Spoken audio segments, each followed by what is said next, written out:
गांव में साल का सबसे बड़ा दंगल होने जा रहा था। हर साल का एक ही हीरो होता था, रेड बुल, लाल रंग का ताकतवर सांड जो सबको मात देकर आखिर में सिर ऊंचा करके निकल जाता था। लेकिन इस बार कुछ अलग होने वाला था।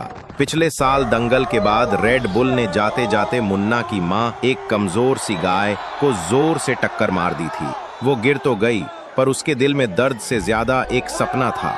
उसने मुन्ना को देखा और कहा, बेटा तू भी एक दिन लड़ेगा। दिखा दे उनको कि असली ताकत सिर्फ शरीर में नहीं, हौसले में होती है। मेरी दुआ हमेशा तेरे साथ है। लोग हंस पड़े।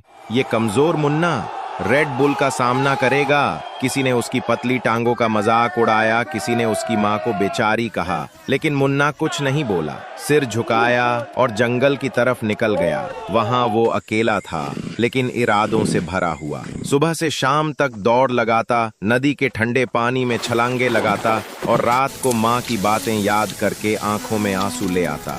दिन बदलते गए और दंगल का दिन आ गया। मैदान गरज रहा था, लोग इकट्ठा हो रहे थे और बीच में खड़ा था रेड बुल, लाल, गुस्से से भरा, गरजता हुआ वो सांड। कोई भी उसके सामने नहीं आया। तभी एक सांड धूल उड़ाते हुए मैदान में आया। जली हुई नजरें, सीना चौड़ा, लोग घबरा गए।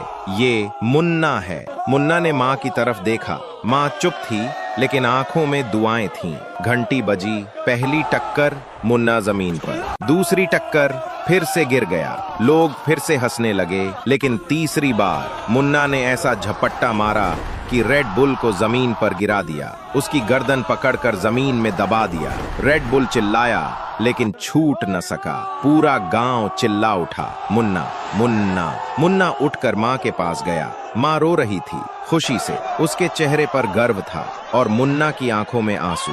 लेकिन इस बार ये आंसू दर्द के नहीं थे। ये उन लोगों के लिए थे जिन्होंने अब तक लाइक और सब्सक्राइब नहीं किया था।